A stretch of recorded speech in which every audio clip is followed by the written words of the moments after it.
Now, what you get when you win a lemon law case usually comes down to one of three possible options or remedies. Option one is that they might provide you with a replacement vehicle. Option two is that they might offer you a refund or what is called a lemon law buyback. Options three, I will discuss option three a little later on in this video, and it is an important option you should know about as well with some real lemon juice. So let's start with the first remedy.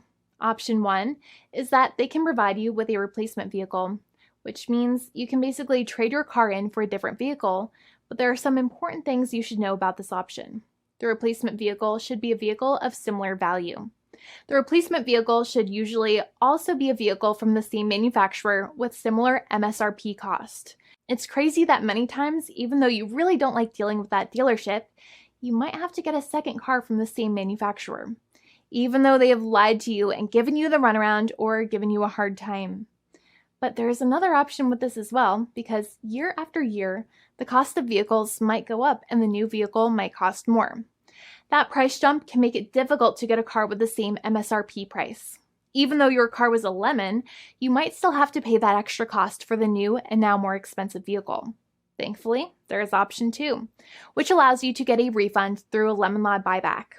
But one of the problems with a buyback is that sometimes you might have to have a trade-in vehicle, and you might have still been required to pay more money on that trade-in vehicle. And when you got your new car, the dealership might have rolled over the amount you still were supposed to pay on your previous vehicle into the calculation of your new vehicle. In other words, you might have been upside down on the finances of your new vehicle. So sometimes you need to pay for that difference in order to get out of the car. And a lot of people find it extremely weird that they have to pay money in order to get out of the defective vehicle. But many times that's how it works. Now, in a lemon law buyback, if you get a lemon law buyback, you usually get back what you paid. You may have bought the vehicle in a one lump sum all at once, or you more than likely had a finance or lease plan. What you usually get back is the money that you actually paid. Your hard-earned money that actually left your pocket and went straight into the pockets of the manufacturers. So think about it for a second and try to calculate about how much you paid. Think about the down payment and also add up all of the monthly payments that you have made for your car so far. It can add up to a lot of hard-earned money. In some cases, it can add up to $30,000 or more, but every case is different. Even though they accept that their vehicle is a lemon, many times the manufacturers still try to pinch pennies and also nickel and dime their customers. So they deduct certain fees during the negotiations, such as an offset for mileage for the portion of time that your vehicle did not have problems. Sometimes it is legal for manufacturers to deduct such things from the settlement you end up getting, but many times they may be doing so incorrectly or it might be taking away too much of your personal money. Having a powerful negotiator and experienced attorney by your side can be very helpful. In addition, most lawyers do not charge you out of your own pocket for their attorney's fees and court costs. Many attorneys only get paid if they win, and if they don't win, they just don't get paid anything. Lots of attorneys spend their own money on your case, and the attorney might never get the money back.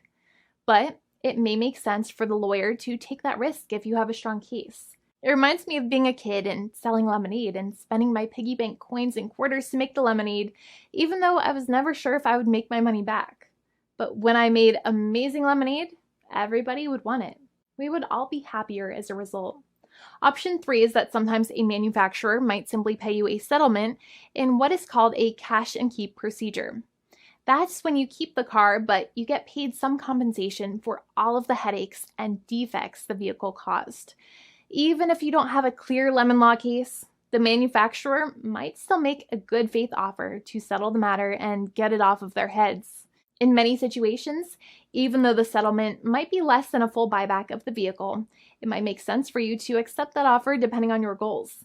In addition, it's usually required that the problems happened while your car was under warranty or extended warranty. Even if you no longer have warranty, but your problems happened while your vehicle was under warranty, you might still have a case. However, without any warranty, you cannot have a lemon law case in most situations. However, you might still have some legal protections such as breach of contract, auto fraud, or something else. The founding attorney of the law firm, Jimmy Hanai, would love to speak to you. The consultation is completely free, and the team of lawyers can speak to you and review any documents you have for the vehicle, such as your vehicle purchase agreement and repair invoices. Call now for a completely complimentary and fully free consultation with an experienced lawyer. It's free to call 1-800-400-5050 day or night, 7 days a week, or visit us at www.californialaw.com. Lawyers are waiting to speak to you and encourage you to call. This video is not legal advice. I am not an attorney. I'm a paid spokesperson. Attorney Jimmy Hanai is a lawyer in the state of California and handles California lemon law cases. There are no guarantees. This legal advertisement is by lawyer Jimmy Hanai of CaliforniaLaw.com.